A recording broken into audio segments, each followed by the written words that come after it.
तो मैं यही बताना चाहता हूं कि हम लोग देश भर में 74.5% है और शासनकर्ती बनने के लिए हमें इतनी ज्यादा संख्या की जरूरत नहीं।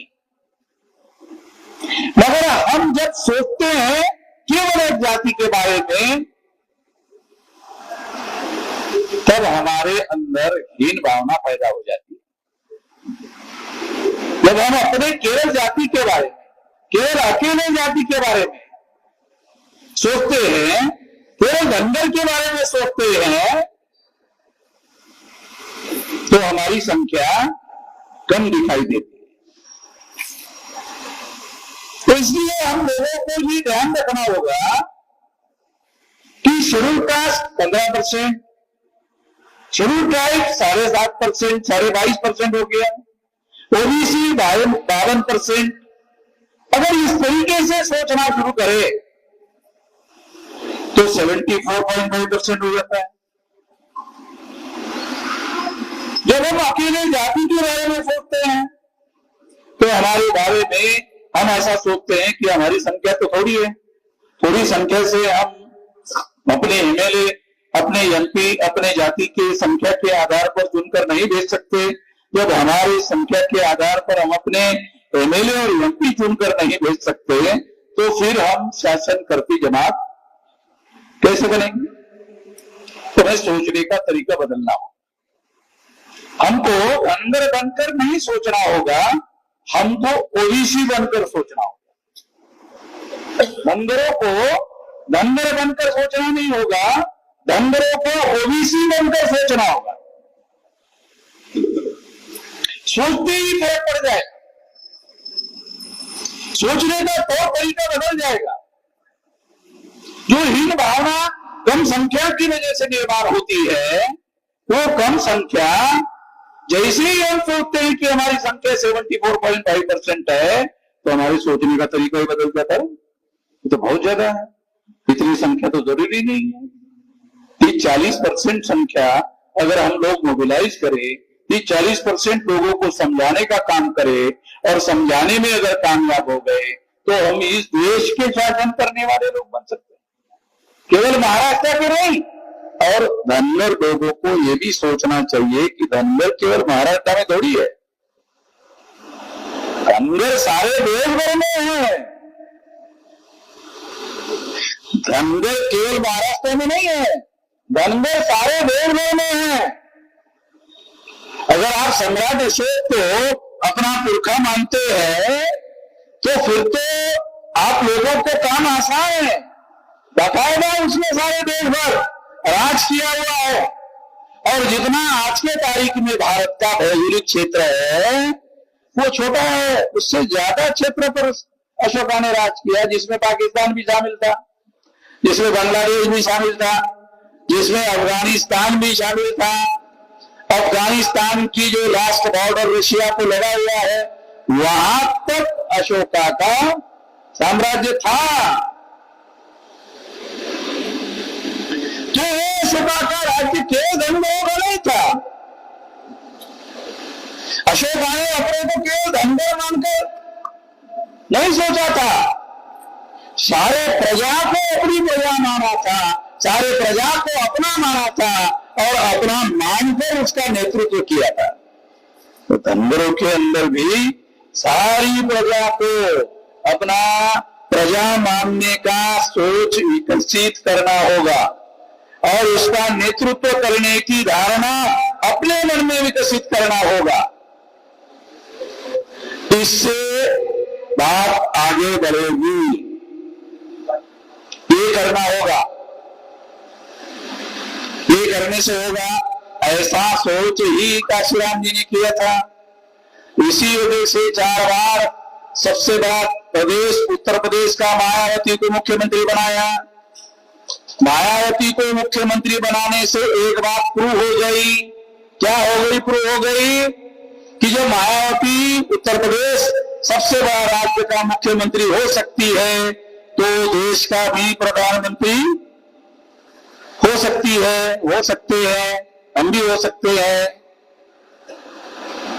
काशीराम जी जब कहा करते थे हमारे तमाम लोगों को, धनगुरु समेत लोगों को, कि हम लोग मुख्यमंत्री बनना चाहते हैं, तो हमारे लोग कहते थे उनको ऐसा नहीं हो सकता, वो नहीं हो सकता।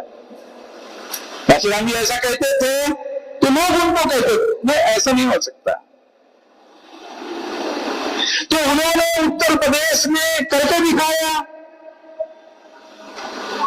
करके दिखाने के बाद दूसरे प्रदेश में गए, दूसरे प्रदेश के लोगों को कहा, तो दूसरे प्रदेश के लोगों ने कहा उत्तर प्रदेश में हो सकता है, दूसरे प्रदेश में नहीं हो सकता।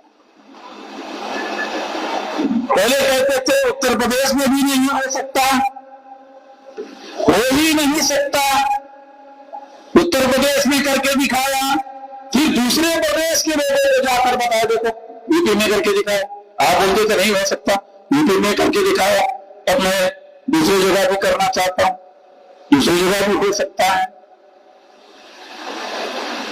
दूसरे जगह के लोगों ने कहा उत्तर प्रदेश में हो सकता है, दूसरे राज्यों में नहीं हो सकता। हम लोग अपने जीवन में सफल क्यों नहीं हो रहे?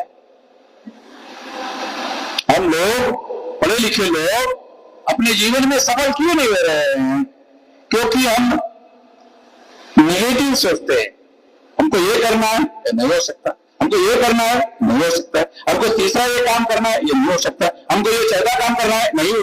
हम केवल नहीं हो सकता है यहां से शुरू करते हैं, हो सकता है ऐसा हम नहीं सोचते, हम केवल नहीं हो सकता, नहीं हो सकता। मैं विज्ञान की बात आपको समझाता हूं। मैं विज्ञान क्या कहता है, जब आप नहीं सोचते हो तो उसका पॉजिटिव रिजल्ट कभी भी नहीं आता।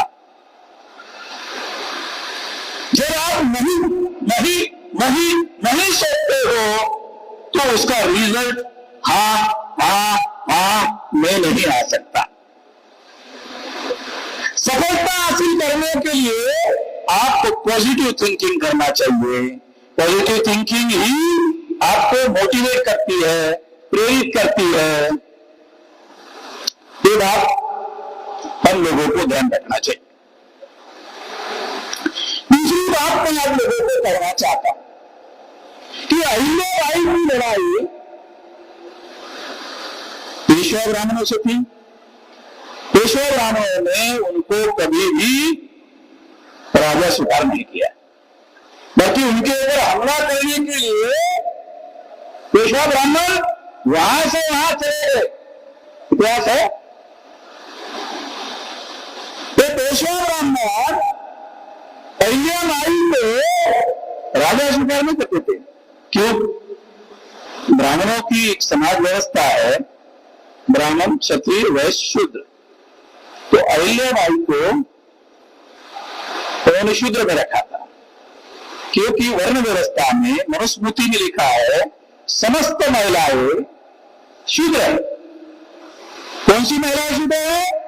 जो ब्राह्मण को पैदा करती है वो भी शूद्र है। आप समझ रहे हैं?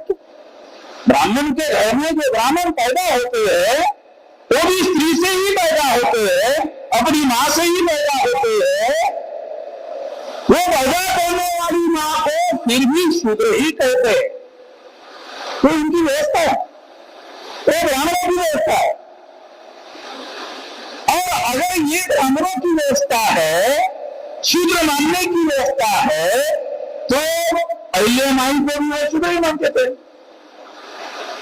अहिल्याबाई को भी शूद्र ही मानते थे। वो तो तलवार के बल पर राजा बनी थी, ऐसे ही बने नहीं थे। और इसके आधार पर उन्होंने अपना राज किया, राज स्थापित किया और राज को बढ़ाने का काम किया। तो इसलिए हम लोगों को ये ध्यान रखना चाहिए कि अहिल्याबाई की लड़ाई पेशवा ब्राह्मणों के साथ थी। आज के धनगर पेशवा ब्राह्मणों के पीछे लगे हुए हैं। यहाँ कम संख्या में धनगर है और पेशवा ब्राह्मणों के पीछे ज्यादा खंजर है। मैं उधर जाके देखकर आया हूं, बराबर। अब वो क्यों लगे हुए हैं, ये सोचने वाली बात है, ये रियलिटी है। उनको अहिल्या भाई से प्रेरणा लेना चाहिए। उनको जो महाराष्ट्र का मुख्यमंत्री है, क्या नाम उसका, मैं नाम भी याद नहीं रखता, देवेंद्र देवेंद्र देवेंद्र देवेंद्र, तो एक जो लोग है, इन लोगों को इनके पीछे लगे हुए हैं बंदर। अहिल्याबाई सबसे बड़ा आदर्श, मैं दिल्ली से अहिल्याबाई को आदर्श मानकर यहाँ आया, और धंधे लोग यहाँ के यहाँ उन्होंने के पीछे रहेंगे। मैं अहिल्याबाई को आदर्श मानता हूं कि वो अपने बल पर अपना राज स्थापित किया। अपने बल पर राज स्थापित करने के लिए हमको कोशिश करनी चाहिए। जब कई साल, कई शतक पहले हमारे अंदर ऐसी ताकत थी कि हमारे अंदर राजा बन सकते थे लोग, एक महिला राजा बन सकती थी और राज्य कारभार कर सकती थी, उसका खानदान सम्राट अशोक तक पहुंचता है, उसका वंश अशोका तक पहुंचता कोई सामान्य बात नहीं है, बहुत बड़ी बात है। और ये प्रेरणा हम लोगों को गांव-गांव में पहुंचाना चाहिए और लोगों को कहना चाहिए कि ऐसे फालतू लोगों के पीछे हम लोगों को दौड़ने की जरूरत नहीं है। हमारे अंदर सम्राट अशोक जैसा आदमी हमारे समाज में पैदा किया, तो छोटा सा सारे देश पर राज था, पाकिस्तान पर भी था, पाकिस्तान से आगे अफगानिस्तान तक राज था। महाराष्ट्र तो छोटा स्टेट है, छोटा स्टेट है, तो इसलिए ऐसा अगर हम लोग अपने लोगों को बताए तो हमारे लोगों को बहुत बड़ी प्रेरणा मिलेगी। तो प्रेरणा की बातें हैं। देखो, आदमी केवल शारीरिक बल पर काम नहीं कर सकता।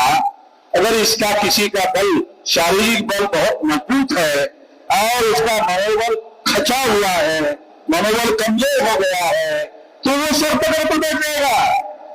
मनोबल बहुत बड़ी ताकत है। मनोबल के आधार पर शारीरिक बल काम करता है। अगर आपका मनोबल कमजोर है तो आपका शारीरिक बल काम नहीं कर सकता। तो ये बात हम लोगों को ध्यान रखना बहुत ज्यादा जरूरी है और इसीलिए हम इस तरह की बातों को अपने समाज के अंदर फैलाने की जरूरत है। और सामाजिक रूप से, राजनीतिक रूप से, जैसे देखो, धंधे समाज नहीं है मगर हम ऐसा मानते हैं कि समाज है। धंधे समाज नहीं है, धंधे जाति है और जाति समाज नहीं होता। अगर इतनी सी बात अगर हमको समझ में नहीं आती तो फिर हमको बहुत सारी बातें सीखने जरूरी है। धनगर जाति है, धनगर समाज नहीं है। 6000 जाति के टुकड़े ब्राह्मणों ने बनाए, 6000 टुकड़ों को मिलाकर समाज बनता है। तो ब्राह्मणों ने तोड़ा तो हमको जोड़ने का काम करना चाहिए। हमारे पास समता, स्वतंत्रता, बंधुता और न्याय पर आधारित जोड़ने वाली विचारधारा है। सम्राट अशोक के बाद जोड़ने की विचारधारा थी।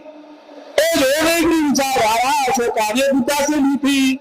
तो समता, स्वतंत्रता, बंधुता और न्याय पर आधारित समाज और राष्ट्र जब निर्माण किया तो दुनिया में सबसे शक्तिशाली देश था। दुनिया में सबसे शक्तिशाली देश था और जब ये सबसे शक्तिशाली देश था तो अमेरिका वजूद में ही नहीं था। अमेरिका का इतिहास कितने साल का पता है? 200 साल का। मैं 2000 साल की बात बता रहा हूं। हमारा 2000 साल पहले का, अमेरिका 200 साल साल पहलेगा, पुराना नहीं है अमेरिका, 200 साल पहलेगा। तो दुनिया में सबसे ज्यादा शक्तिशाली देश भारत था। हमें ये याद रखना होगा और इसको कमजोर करने का काम ब्राह्मणों ने, जाति के टुकड़ों में हम मौलवासी बहुजनों को बांटा, टुकड़े किया, इस वजह से हम लोग शूद्र हो गए, अछूत हो गए और पराक्रम विहीन हो गए, प्रतिक्रिया विहीन हो गए, पराक्रम विहीन हो गए। तो हम लोगों को पराक्रम निर्माण करना है तो सबसे पहले 6000 जाति को हम लोग समाज माने। केवल एक बात, 6000 जाति को समाज माने, जाति को समाज माने। जाति समाज नहीं है, जाति समाज तोड़ने का ब्राह्मणों का हथियार है। तो जाति को जोड़ना होगा, सीमेंटिंग करना होगा। सीमेंटिंग करने के लिए हमारे पुरखों के पास समता, स्वतंत्रता, बंधुता और न्याय पर आधारित समाज है, विचार है। हम लोग जोड़ने का काम करें तो समाज बनेगा और जैसे ही समाज बनेगा हम ब्राह्मणों के गुलामी से आजाद हो जाएंगे। हमारी लड़ाई 15 अगस्त 47 को ब्राह्मण अंग्रेजों के गुलामी से आजाद हो गया। हम लोग ब्राह्मणों के गुलामी में हैं, हम आजाद नहीं हुए।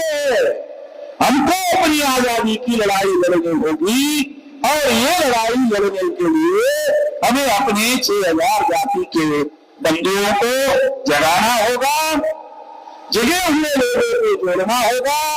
जोड़ने से शक्ति का निर्माण होगा और शक्ति का उपयोग और प्रयोग मुक्ति के लिए, आजादी के लिए करना होगा।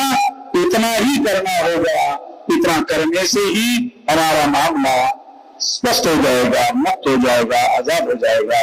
ऐसा हमको करना चाहिए।